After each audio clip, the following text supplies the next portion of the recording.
So that didn't take long. Trudeau congratulates Pierre Poilievre for winning the Conservative leadership, and at the same time immediately starts accusing him of doing what he himself does. Here, he warns of buzzwords and dog whistles after Poilievre win. Now, the thing here is that the words buzzwords and dog whistles have become politicized.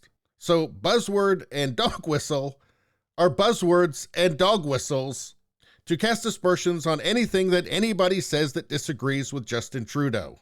And since Trudeau has just clear authoritarian aspirations, judging by his constant attempts to pass censorship laws, well, they've made the word freedom into a buzzword and a dog whistle, at least according to the CBC, who loves Trudeau because he keeps showering money on them.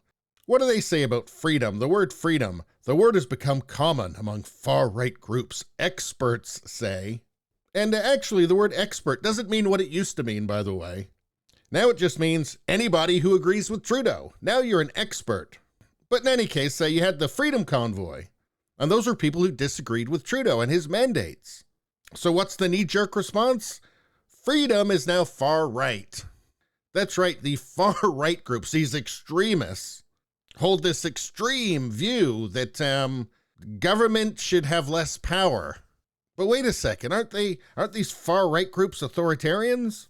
Why would they want government to have less power over it? Why would they like to have more freedom over their decisions and their own body? That doesn't make any sense. It's almost as if Trudeau does everything he accuses his opponents of doing. Says PM can't warn anyone not to use fear or division. They are, and always have been, his bread and butter. Let's see, Trudeau was addressing the Liberal caucus meeting at the resort of St. Andrews by the Sea and responding to the election of Pierre Poilievre as Conservative leader. Multiple times, Trudeau highlighted the need for action on climate change, to have a net zero economy. He chastised Conservatives for not doing enough on the issue or believing action is needed. Quote, when Conservative politicians say we should fight inflation with more pollution, we'll remind them that climate change is real.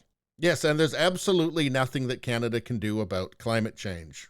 Maybe coming up with some scientific breakthrough that can be used in places like India and China. There really is nothing that we can do.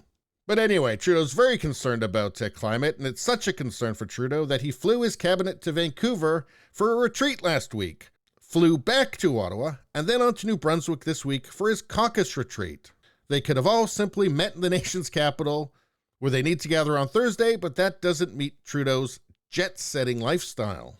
Let's see, he also warned about fear being used in Canadian political discourse instead of hope.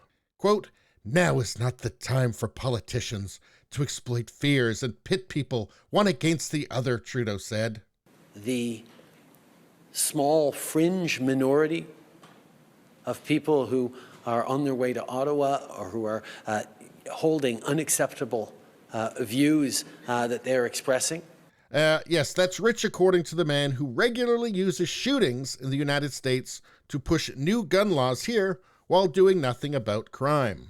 It's rich from the man who spreads fear that if Conservatives are elected, abortion will be outlawed, despite Poilievre saying that that's not something he will do and the 10-year track record of the Harper government. And just in the speech itself, he warns of buzzwords and dog whistles, and we know what that means now, don't we? It means that if you hold up a placard with the word freedom on it, you're now a far-right group. Oh, and he's warning about reckless economic policies from Poilievre. But then we have this. I don't know, when I think about the biggest, most important economic policy this government, if re-elected, would move forward, you'll forgive me if I don't think about monetary policy. It says his government has been warned by top bank economists that they are adding to inflation with high levels of government spending. But they have refused to control that spending and instead are talking about responding to inflation with what? With more spending, of course. Last week, Bank of Montreal warned that more spending would make things worse, while CIBC warned of the government setting an inflationary fire. And Trudeau wants to talk about reckless policies. Anyway, please subscribe, like, and share. Sharing really helps me out. I thank you for that. I will see you next time.